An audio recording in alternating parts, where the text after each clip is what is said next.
Queridos hermanos, entonces son 17 versículos que tenemos que estudiar y vamos a dividirlo en 4 partes, ¿ok? La primera parte es el clamor del íntegro y vamos a estudiar eso en los primeros versículos del 1 al 4, porque tienes a un hombre que está en integridad, que está clamando por auxilio a Dios. Es un hombre íntegro. Ahora, déjame que te ayude en esto. La palabra de Dios ha sido inspirada de una manera tan hermosa que Dios ha diseñado los salmos y muchos de ellos tienen una estructura literaria que se llama quiasmos. Ahora, tal vez esta es la primera vez que lo escuchas, pero estos quiasmos son una estructura literaria donde hay un orden, ¿ya?, en los pensamientos que se están exponiendo, y este orden va a corresponder de una manera muy especial. Por ejemplo, el verso 1 al 4 es el clamor del íntegro. El íntegro está clamando a Dios y se nos está mostrando este corazón del íntegro. Pero en esta estructura de quiasmos, que hay una correspondencia, en la última parte del Salmo capítulo 7, desde el verso 14 hasta el verso 15, ya no se describe al íntegro, se está describiendo al impío. Hay esa correspondencia. La primera parte, el íntegro. La última parte, el impío. Y el impío se lo va a describir de una manera curiosa. Ahora te voy a leer solamente para que tengas idea de la correspondencia. Desde el verso 14, he aquí el impío concibió maldad, se preñó de iniquidad y dio a luz engaño. Va a hablar acerca de esta maternidad o esta gestación que tiene el impío. Así que tienes esta correspondencia que estás viendo en esta estructura de pensamientos en este salmo. Ahora, ¿qué tienes en medio? En medio se va a describir al juez justo. Desde el verso número 6 hasta el verso número 9, el juez justo ejerciendo justicia. Desde el verso 6 hasta el verso 9. Y desde el verso 10 hasta el verso 13 vas a estar viendo las armas de muerte del juez justo. Así que son esas 4 divisiones que vamos a ver.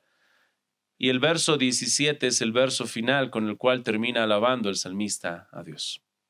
Ya les estuve diciendo, hermanos, que estos salmos, cada uno va a tener diferente temática. Hay algunos salmos de lamento, otros salmos de lo que es el reinado del Mesías, ¿verdad? Salmos reales.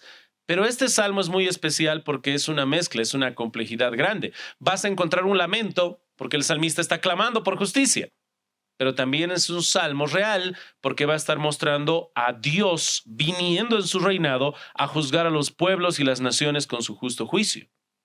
Pero también ves un poco de sabiduría de esos salmos de sabiduría porque, como te dije al principio, se muestra ese contraste entre el íntegro y el impío.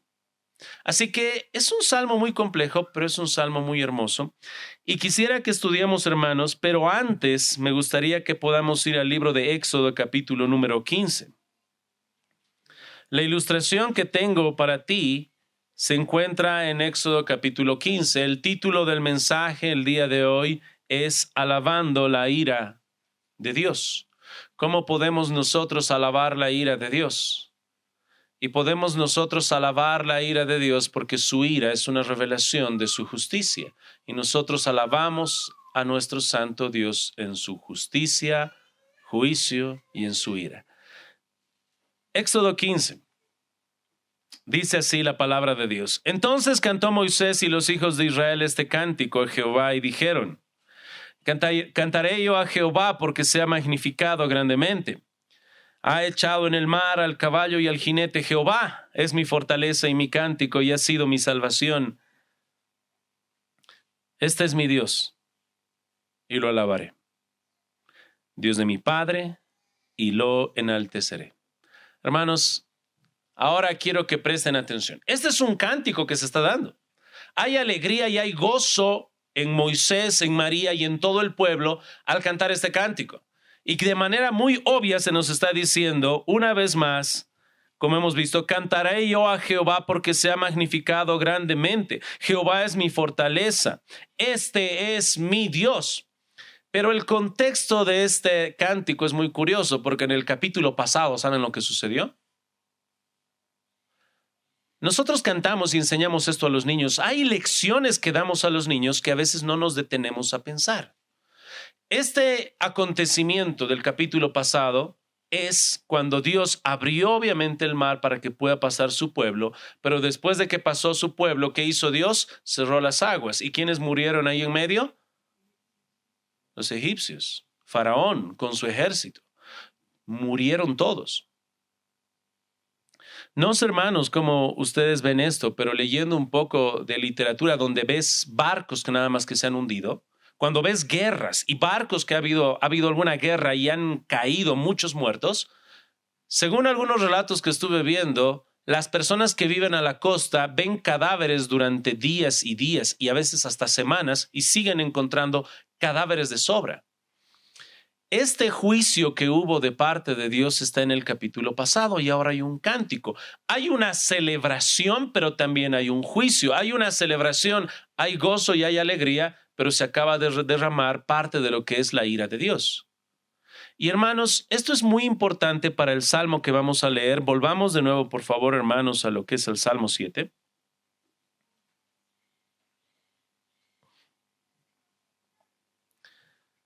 Porque nos va a estar mostrando cómo es que nosotros nos gozamos en la ira de Dios. Nosotros nos gozamos en la ira de Dios porque nos estamos gozando en su salvación, su rescate, su justicia ejercida.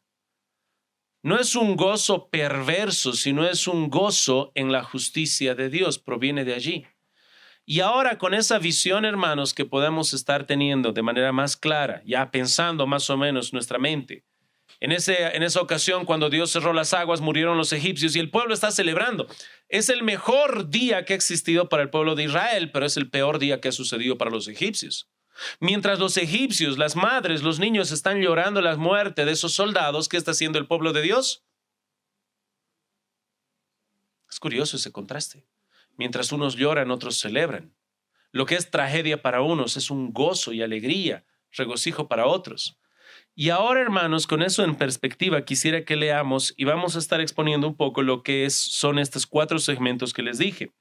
El primer segmento, como te dije, el íntegro clamando por auxilio. El segundo segmento, el juez justo ejerciendo su justicia. El tercer segmento, las armas de muerte del juez justo. Y la última parte, el impío gestando maldad o la maternidad del impío. Así que vamos a ir versículo a versículo de manera rápida. Son 17 versículos, no son 17 puntos, pero vamos a tratar de irlos disfrutando, como diríamos cuando alguien está comiendo, masticando y deleitándonos, viendo cómo la carnecita se derrite en nuestro paladar. Amén.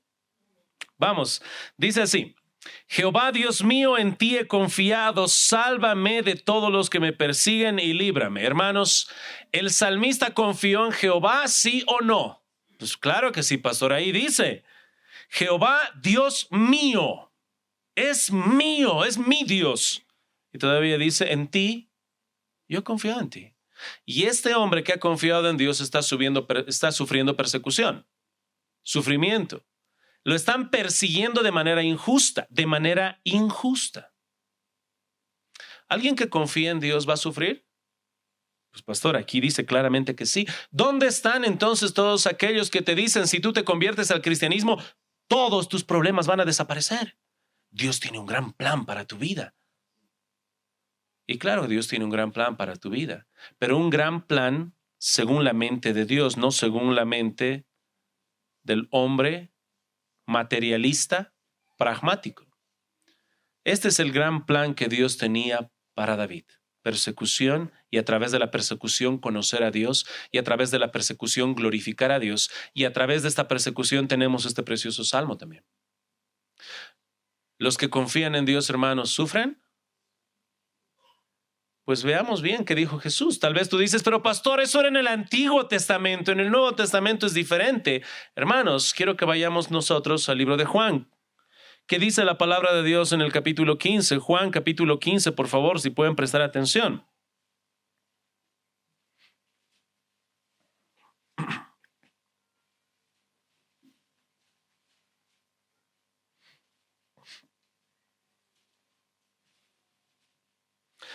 Verso 17, esto os mando, dice Cristo, que os améis unos a... Hermanos, nuestro llamado es amar. Nuestro mandato es amar. amarnos unos a otros, y así como nos amamos unos a otros, tenemos que también amar a nuestros prójimos, a las personas que no son creyentes. Solamente que ahora tengo que aclarar algo. ¿Qué es amor? Ok, es una gran diferencia, ¿verdad? ¿O no es una gran diferencia? ¿Qué es amor? ¿Cómo defines amor? Si lo primero que viene a tu mente cuando hablas de que Dios es amor y te imaginas alguna figura como te lavaron el cerebro desde niños, te imaginas a Barney el dinosaurio, tu figura no es clara. ¿Qué es amor? Porque de manera curiosa lo que aquí nos está mandando es que nos amemos unos a otros, que seamos agentes de amor, pero mira lo que dice el contexto, verso 18, si el mundo os aborrece, sabed que a mí me ha aborrecido antes que a vosotros. Momento, ¿no nos acaba de decir que nos amemos? Y después de que nos amemos nos dice que nos van a ¿qué cosa? Aborrecer. Un rato. ¿Cómo es que nos van a aborrecer en el contexto de amor? Si fuerais del mundo, el mundo amaría lo suyo. Seguimos con el tema del amor, por si acaso. Ustedes no son del mundo, por eso el mundo no los ama. Pero porque no sois del mundo, antes yo os elegí del mundo, por eso el mundo os aborrece. Acordaos de la palabra que os he dicho, el siervo no es mayor que su señor. Si a mí me han perseguido, también a vosotros os perseguirán. Si han guardado mi palabra, también guardarán la vuestra. Hermanos, si nosotros amamos como deberíamos hacerlo, vamos a sufrir persecución. ¿Qué es ese amor entonces? El amor va a decir la verdad. El amor genuino, como el amor de Dios, como hemos leído alguna vez en Hebreos, el Señor al que ama disciplina y azota a todo aquel que tiene por hijo. El amor va correspondiente con la verdad. Y si tú miras a alguien y le amas y está perdido sin Cristo, tienes que predicarle del pecado, de la justicia, del juicio de Dios y de la gracia a través de Cristo. Tu llamado, si es que lo amas, es a apuntar su pecado, es a corregir. Recuerda cómo es el amor del mundo. El amor del mundo es un amor tolerante que socapa el pecado, que se calla delante de la presencia del pecado, pero el que ama como Cristo nos dice que amemos, confronta el pecado, por más doloroso que sea. Confrontar el pecado es algo duro, hermanos. Si tú le amas, vas a confrontar su pecado. Vámonos a Gálatas 3:10 brevemente. Quiero ilustrarles esto para que quede muy claro. Gálatas,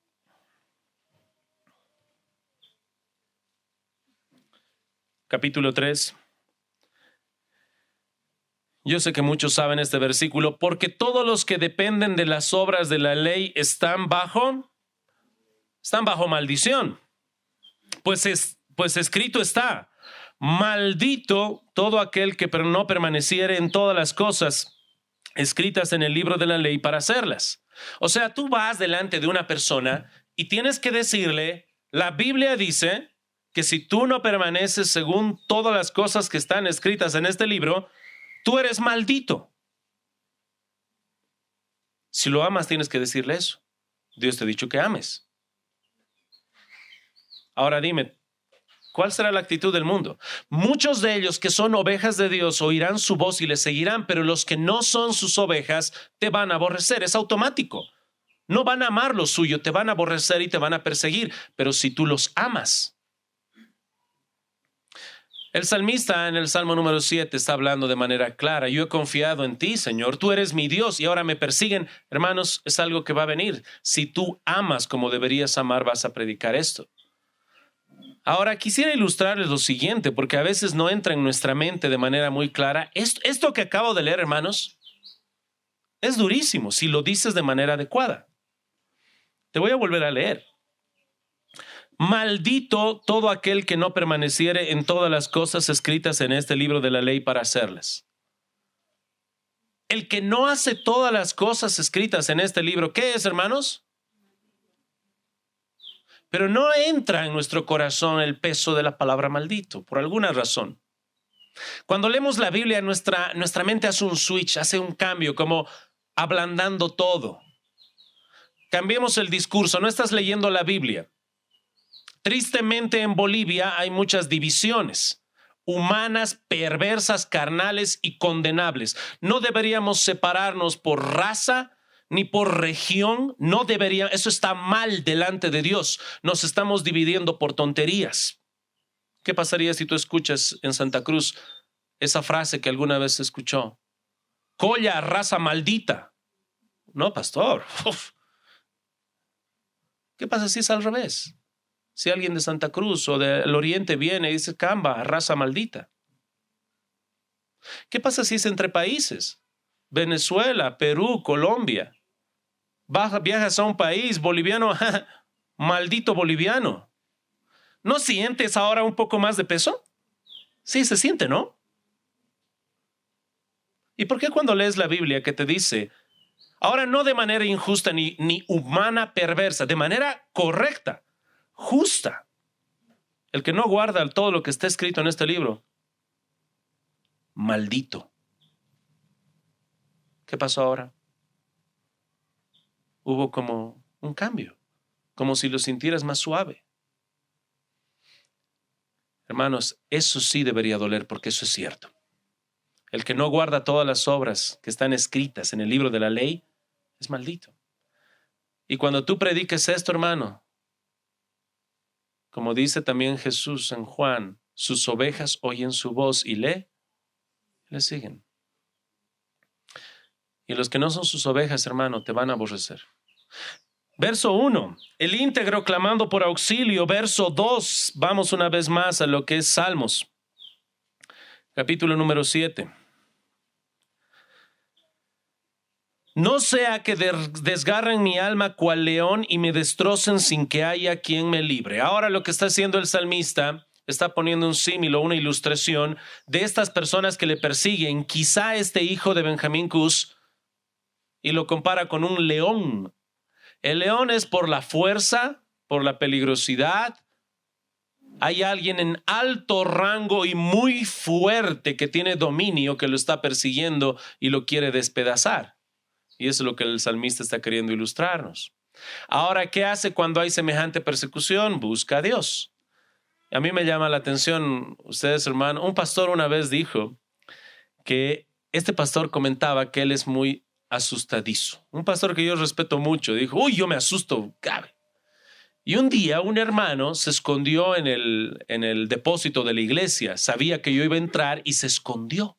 Y cuando yo fui, estaba todo oscuro y sacó la mano por debajo y me agarró el pie. Y el pastor dice que gritó. ¡Wow! El hermano quedó impresionado y le dijo, pastor, discúlpeme la broma, pero ¿sabe qué me impresionó? Le dijo. Se asustó tanto, pero no gritó ninguna mala palabra. Es que gritó tan fuerte. De verdad, yo no estoy acostumbrado a eso. Y eso fue bueno. A mí me llamaría la atención, ¿qué pasa si un león, como esta ilustración nos pone el salmista, te estuviera persiguiendo? ¿Cómo gritarías? Ya los estoy viendo algunos. ¿Qué haría Daniel? Hermana Magda, ¿cómo gritaría? ¿Sería el grito, la cara, el susto? ¿Se caerían, se tropezarían? Hermanos, el salmista está sintiendo este gran peligro y está clamando a Dios. Hermano, tú sientes el peligro que hay actualmente porque la palabra de Dios también nos va a decir, Pedro en sus epístolas, que Satanás anda como león rugiente buscando ¿a quién? ¿Sientes el peligro? Cuando estás orando así con esa urgencia, ¿se nota en tu rostro? En el salmista sí. Señor, quieren despedazar mi vida, mi alma, Señor. Y nuestro clamor debe ser así, con toda pasión, apasionado. Más vale que sientas el peligro. Hay un gran peligro. Estaba leyendo esta semana un poco de Reyes y el profeta Eliseo. Por si acaso el profeta Eliseo que hizo grandes milagros, señales. Yo lo estaba viendo y decía, wow, semejante siervo de Dios. Y resulta que había un hombre que se llamaba Naamán, que era un general de un ejército extranjero, que estaba con lepra. Pero te comento algo, que dentro de su servidumbre lo amaban, lo querían. Es muy curioso todo lo que está sucediendo allí, porque una de las siervas que fue tomada cautiva, parece que la trataban tan bien y era tan querido, que esta sierva le dijo a la esposa de este general, si este hombre, si mi amo va a la tierra de Israel, hay un profeta que lo va a sanar. Así que todo esto empieza a suceder. Él va al final hasta delante de Eliseo y Eliseo ni siquiera lo recibe y manda a su siervo Giesi. Sumérgete en el río Jordán 7 veces. O sea, tenía que meterse al agua 7 veces. Al principio el general dice, agua tan sucia, me voy a lavar y me voy a curar de mi lepra. En mi nación hay mejores ríos que este. Y una vez más se ve cuán querido era por sus siervos. Estoy repitiendo esto. Su sierva, sus siervos le dicen, Padre mío. O sea, le hablan con cariño. Lo quieren. Si el profeta te hubiera pedido algo difícil, ¿no lo harías? Bueno, ahora que te ha pedido algo tan fácil, hazlo. Lo hizo y quedó limpio como la piel de un bebé. Hermanos, regresa ahora Naamán y dice, te voy a dar todos estos presentes, he traído regalos, he traído carga, tesoros para ti. ¿Y sabes qué sucede? Eliseo no acepta nada, ni un centavo. Cuando se está regresando este hombre recién sanado, sucede algo curioso. Resulta que Eliseo tenía su siervo llamado Giesi. Y al ver que se iba semejante dinero, él dice, no, pues no puedo dejar que se vaya tanto dinero. Va tras él y le dice, resulta que vamos a recibir visitas y bueno, pues mi señor me olvidó pedirte y bueno, ¿me puedes mandar algo? Regresó con esa ganancia de corrupción. Y el profeta Eliseo sabía todo esto por revelación de Dios y por castigo de Dios, Giesi quedó leproso. Ahora yo quiero mostrarte ese paralelo. Este hombre extranjero, general de un ejército, de una nación ajena, tiene siervos fieles que lo aman y este profeta, con grandes prodigios, señales, milagros, usado por Dios con la doble, triple porción del espíritu de Elías, tiene un siervo muy cercano que ama el dinero. No está su corazón con Dios. Lo único que quiero decirte, hermano, ten cuidado.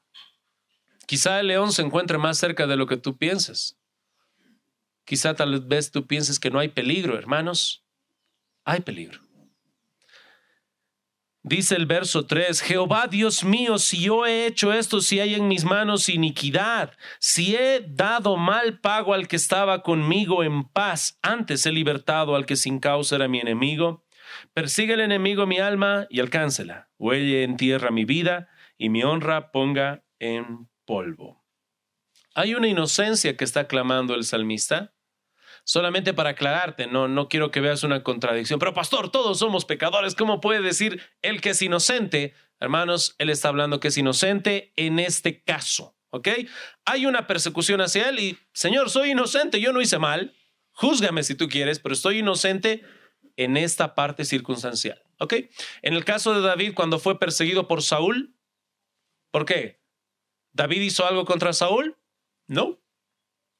Era una persecución sin causa. ¿Okay? Así que él está tan seguro de su inocencia, no hice nada, que si yo hice algo mal, quítame la vida. O sea, que realmente mi cuerpo termine en el polvo pisoteado y caiga en deshonra toda mi descendencia. Pero soy inocente.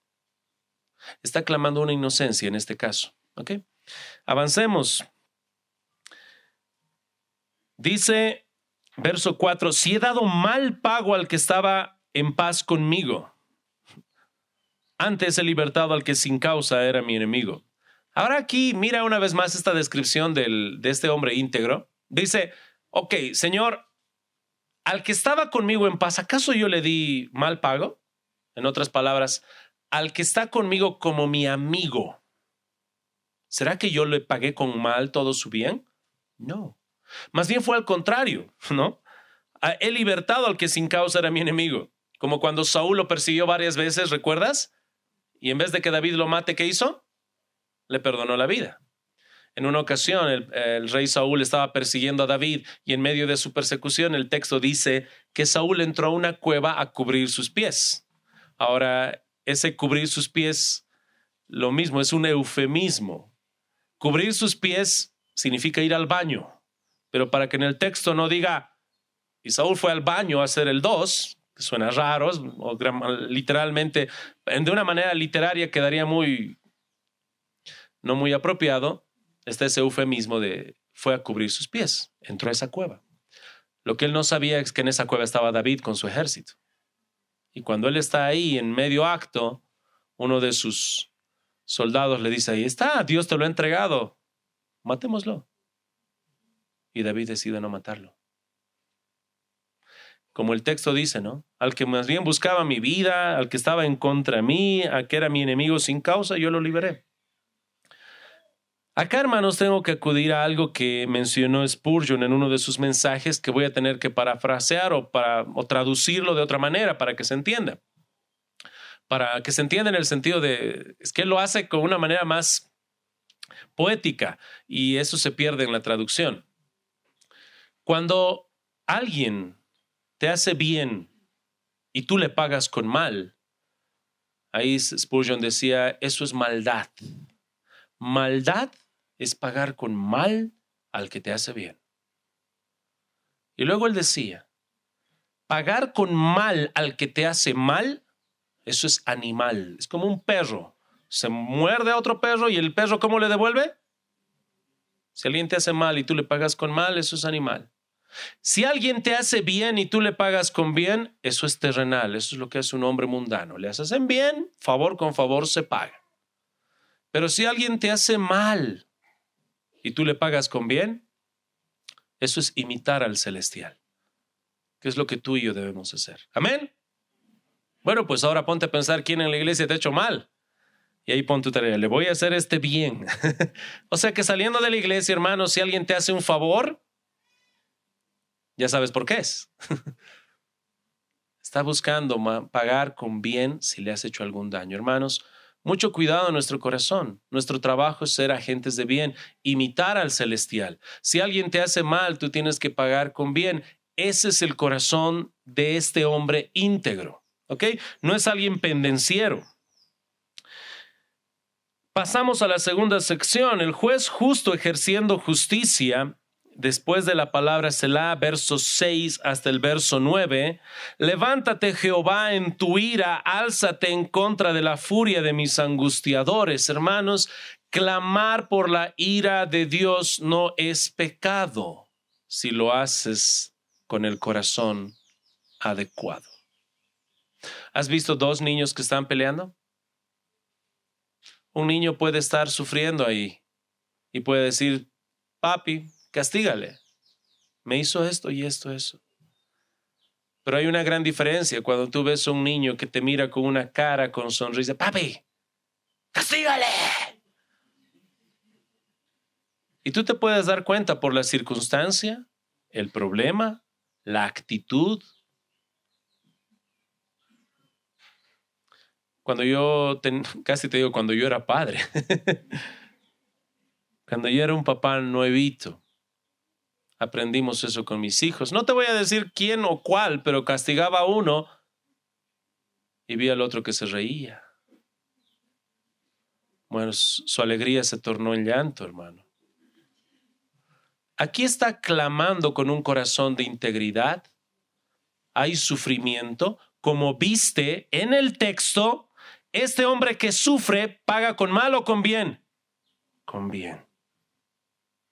Y él mismo ahora clama, Señor, una vez más, levántate en tu ira. Clamar por la ira de Dios no es pecado si se hace con la actitud correcta, porque lo que estás haciendo es, al clamar que Dios ejerza su ira, estás renunciando a tu ira humana, a tu venganza personal, y se lo estás entregando ¿a quién? A Dios. Y es lo que tú y yo debemos hacer. Álzate en contra de la furia de mis angustiadores, despierta en favor mío en el juicio que mandaste. Verso 7. Versos 7 y 8, hermanos, es una visión casi profética de lo que sucederá. Te rodeará congregación de pueblos y sobre ella vuélvete a sentar en alto. ¿Okay? Va a haber una congregación de pueblos. Y él, el Señor, se le va a levantar en alto. ¿Para qué? Verso 8. Jehová juzgará a los pueblos. Hay un juicio. Ese juicio futuro. Ese juicio final. Júzgame, oh Jehová, conforme a mi justicia, conforme a mi integridad. Hay una visión futura de este juicio. Hermanos, ese gran día del juicio para los santos de Dios es el mejor día. Pero para los que no son del pueblo de Dios, es el peor día. Y ahí tenemos que regresar nuestra mente a Éxodo, que les dije, ¿no? El mejor día para el pueblo de Israel, el día que fueron libertados y están con el cántico. Ahora, ¿qué está haciendo Egipto? Sufriendo muerte, lágrimas y dolor. En el tiempo del arca de Noé, el día de la lluvia, cuando empiezan a entrar todos y el arca se cierra, el mejor día de los santos. De los que no están en el arca, el peor día. De la misma manera, ahora nosotros estamos esperando un día, el día del gran juicio, que será el mejor día porque nos reencontraremos con aquel que más amamos. Pero de los que son inconversos, que no han creído en el Señor, es el peor día. Quisiera que vayamos verso 9. Fenezca ahora la maldad de los inicuos, mas establece tú al justo, porque el Dios justo prueba la mente y el corazón. Hermanos, en ese tiempo, como dice, fenezca ahora la maldad de los inicuos. Habrá un fin, hermanos. Y el salmista está clamando por ese fin de esa maldad de los inicuos. Actualmente tenemos que reconocer que hay maldad, hay perversidad en nuestros corazones, en la sociedad, en el mundo, pero es un ciclo que nunca se acaba. Alguna vez decían, ¿no? Si tú agarras al que es el más capo de la mafia y lo llegan a matar, llega a morir, la policía viene y lo mata, ¿sabes qué va a suceder? Otro va a ocupar su lugar. Así de sencillo. Quitas a un tirano, entra otro tirano. Así va a continuar la vida. Sale un perverso, entra otro perverso y así sucesivamente. Esa perversidad no acaba, es un ciclo que no va a terminar hasta que el Señor juzgue en justo juicio. Como dice el texto, ¿no? Fenezca ahora la maldad de los inicuos, mas establece tú al justo, porque el Dios justo prueba la mente y el corazón. Lo que Dios está mostrando ahora es que Él está probando más allá de lo externo, es la mente y el corazón.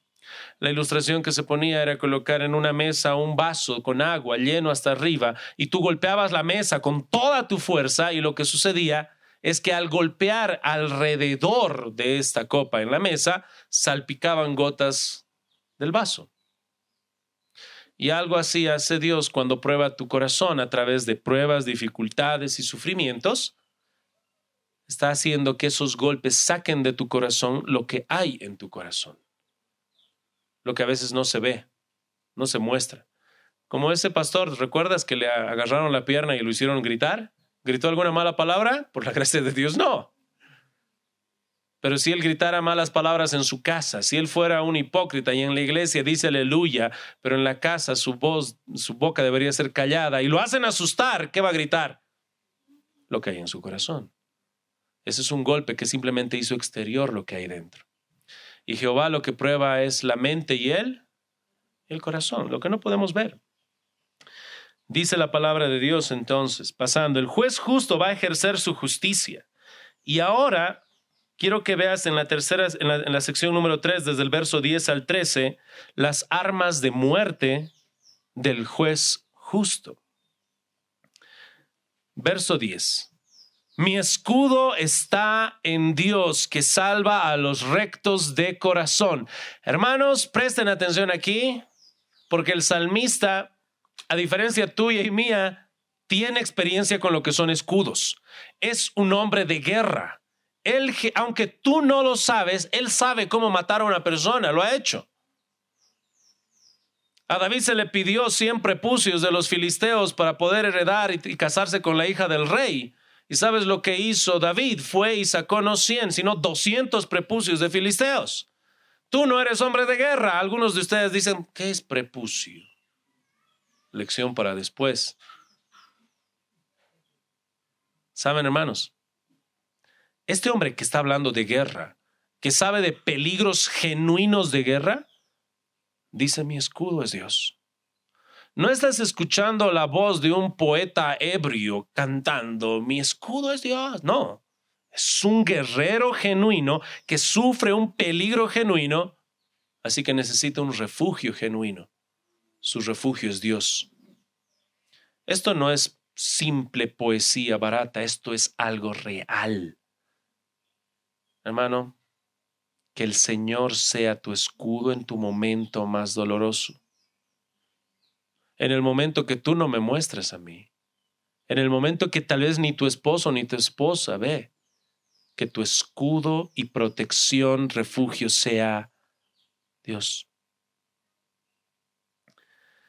Verso 11. Dios es juez justo y Dios está airado contra el impío todos los días. Ahora ayúdenme, porque yo he escuchado muchas veces, al igual que tú, esas predicaciones. Dios aborrece el pecado, pero ama al pecador. Ok, y ahora este versículo que nos dice de manera clara que Dios está airado con el impío todos los días. Todos los días está Dios provocado y ardiendo en ira contra el impío. Y es lo que la Biblia dice. Primero quisiera mencionar lo siguiente. Cuando hablamos y vas a escuchar tú del deísmo, ¿ya? El deísmo va a ser un pensamiento, una filosofía que te va a presentar a un Dios. Ellos creen que hay un Dios, ¿ok? El deísmo. Pero es un Dios como que ha creado y ha abandonado su creación. Lo que suceda no le importa. Pequen, no pequen, maten, no maten, hagan bien. No. Es un Dios que ha creado y los ha abandonado, ¿ok? A veces también se vincula con ciertos movimientos que hablan de la evolución, que como que Dios creó, empezó y dejó que las cosas siguieran su curso a través de la evolución, ¿ya? Un deísmo que es indiferente. Ese Dios del deísmo creó y está indiferente a lo que suceda. Pero cuando vemos el texto aquí, hermano, ¿tú ves indiferencia de Dios cuando ve al impío? No, pastor, no está indiferente. Dice el texto que ve al impío y está airado. Así que es una manera de expresar emociones de Dios contra el impío todos los días. Tengo una gran pregunta para ti. ¿Cómo estás tú delante del impío cuando lo ves? Porque tal vez tú digas, pastor, eso del Dios deísta está en contra de mi filosofía, en contra de mi apologética, en contra de mi teología propia. Amén. Pero cuando te hablo ahora del impío en la sociedad, tu corazón es deísta indiferente. ¿Sientes realmente esa pasión, indignación con toda la maldad que hay? A ver, hablemos de política. ¿Cuál de los dos políticos te satisface? Los dos son impíos. ¿Algún tercero? ¿Sientes realmente esa indiferencia? ¿Sientes esa indiferencia en tu corazón que cuando hablas de ciertos temas prefieres estar indiferente? Dios no está indiferente. Él está enojado, airado contra el impío todos los días. Y nuestro corazón tiene que estar así airado e indignado, entregando el juicio a Dios con todos, sea el gobernante que tú tengas. Y ya les dije alguna vez, estamos escogiendo entre el malo y el peor. Ambos son malos. No deberíamos ni pelearnos por política, porque ambos, los dos, los tres, los cuatro, son perversos. Solamente esperamos el reinado de nuestro Señor.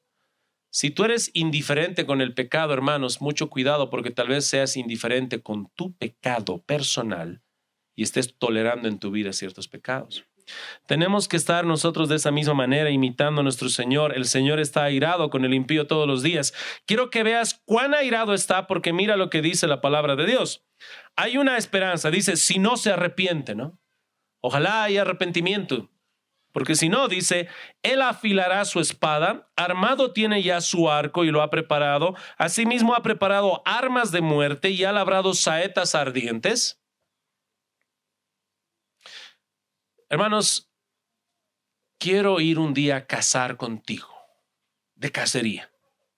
Y tú me digas, pastor, ¿qué vamos a cazar? Vamos a irnos. Me han dicho que si nos vamos de Arani, hay un lugar, una montañita, se sube unas 2 a 3 horas, dice que hay venado. Y tú me dices, ya pastor, vamos.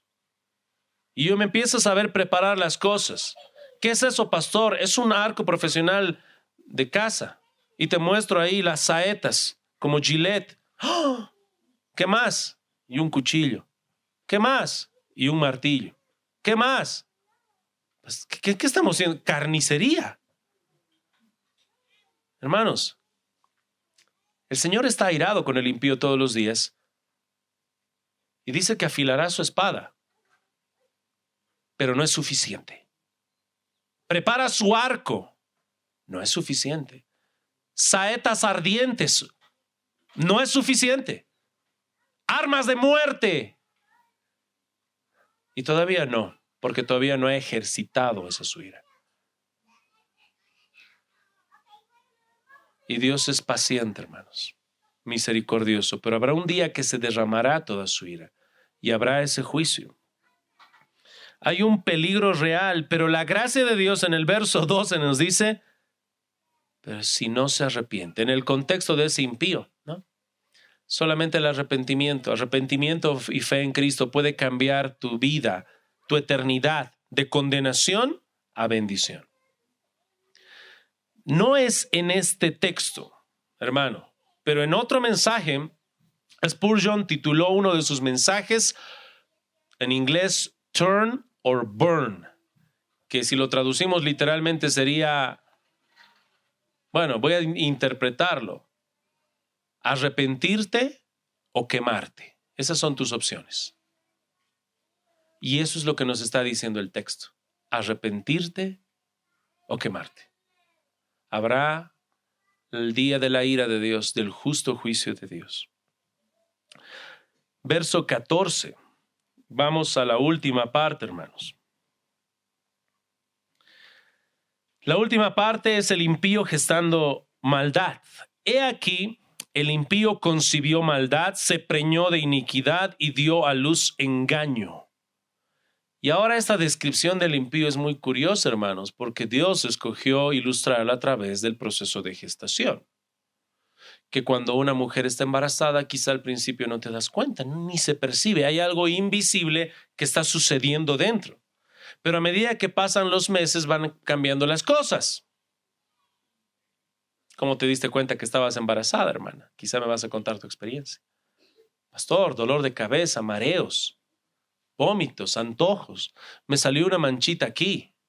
O tal vez alguna mujer me diga, pastor, lo curioso es que a mi marido se le hincharon los pies. Le aparecieron manchas a él. Hay algo invisible que luego se empieza a ser visible hasta que es evidente, es obvio. Y después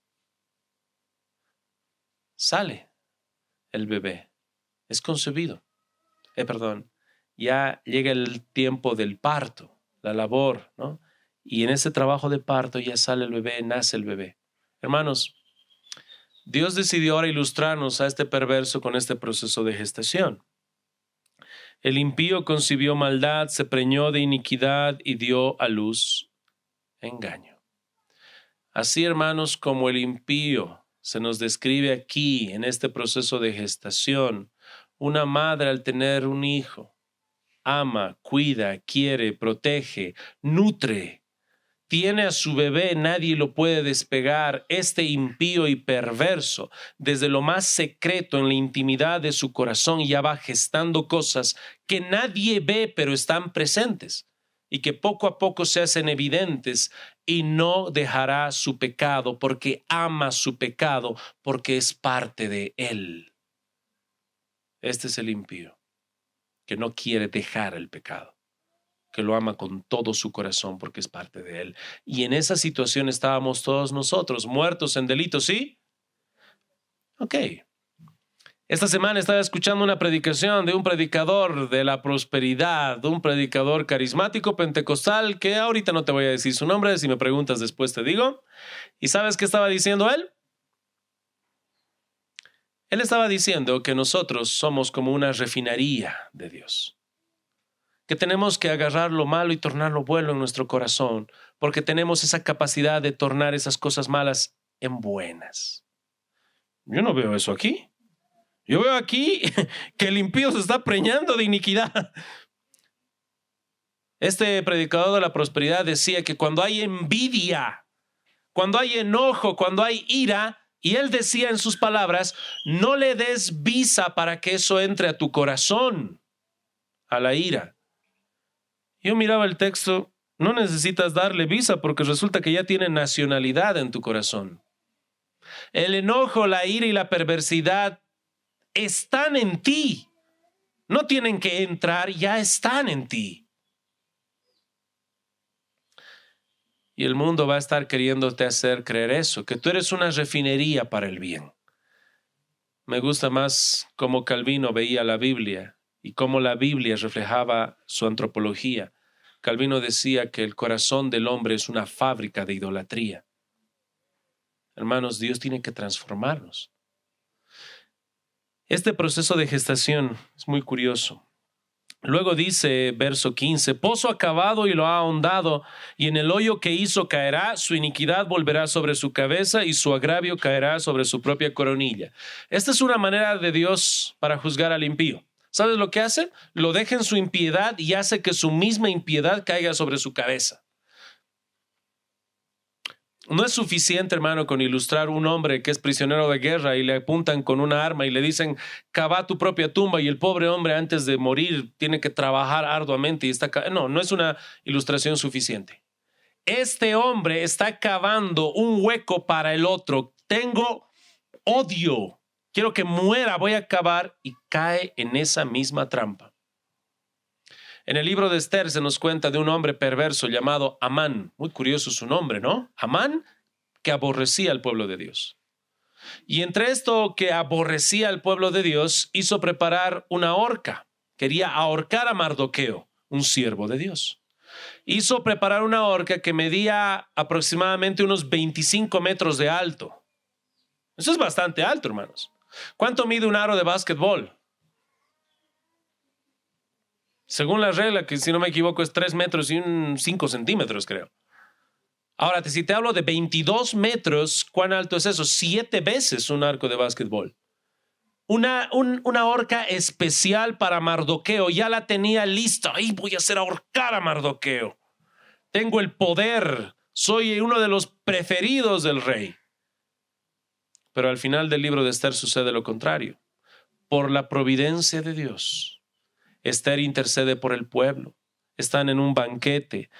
Amán, Esther y el rey. Y Esther pide por su pueblo, por favor, que no eliminen a mi pueblo. Y el rey enojado ama a su reina.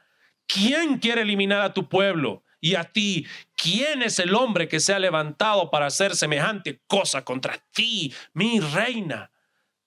Y Esther mira, Amán ha planificado esto.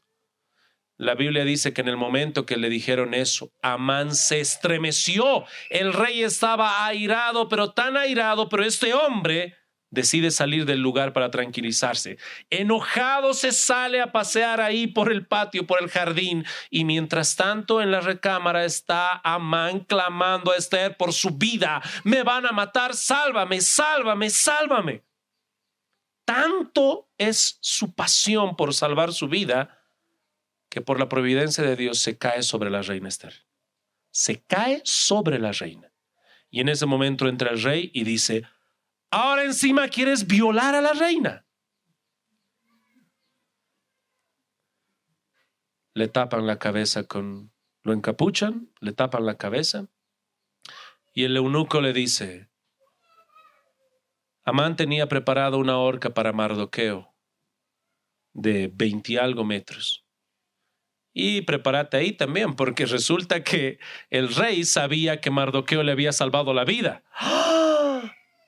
Ahorquen ese maldito en esa misma horca que tenía preparada para Mardoqueo.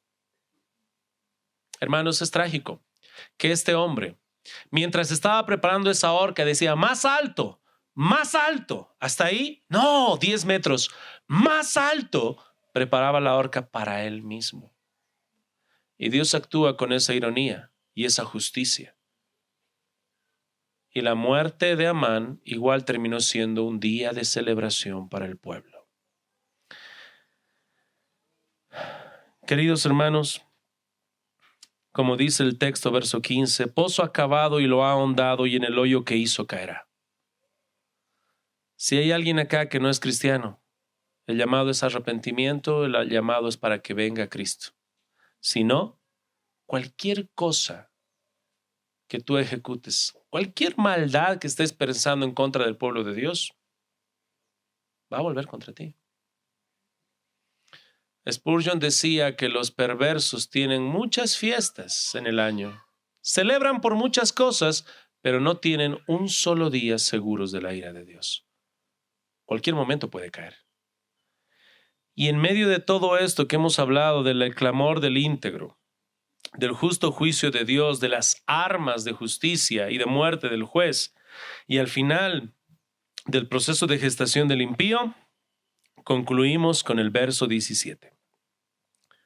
Alabaré a Jehová conforme a su justicia y cantaré al nombre de Jehová. Él está siendo perseguido. Sí.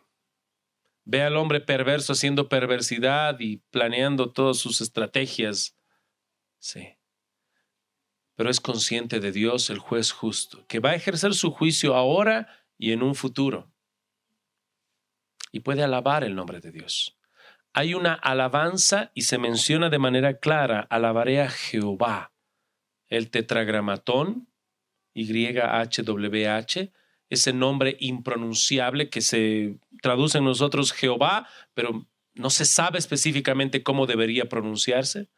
Es su nombre de pacto y se refiere a él. Alabaré a Jehová. Dios está en tanto control que toda esta persecución, hermanos, tiene un fruto. Él está conociendo más a Dios, alabando más a Dios. Y nuestra alabanza por la ira de Dios es presente, hermanos, porque su ira revela su justicia. Ahora veamos a Cristo. ¿Pueden ver a Cristo en todo este pasaje, hermanos? Yo lo veo. ¿Perseguido? Sí. David, sí, pero el hijo de David, Cristo Jesús, fue perseguido. Sin razón, sin causa. Él siendo inocente, no solamente de un caso en particular, siendo inocente perfectamente, toda su vida, fue perseguido. Y pastor, en la parte de la ira de Dios, la espada de Dios, las armas de muerte, también está ahí Cristo. Porque Cristo padeció por los pecadores, por nosotros. ¿Y qué arma de muerte hay más grande que una cruz, hermanos? Díganme ustedes. Ninguna. El instrumento de tortura más grande diseñado por los romanos. Y ahí terminó Cristo. Y la maldición, maldito todo aquel que termina colgado en un madero. ¿Ves a Cristo acá? El juez justo juzgará al final. ¿Quién va a venir? Cristo. ¿A qué? A juzgar. Todo este texto está lleno de Cristo.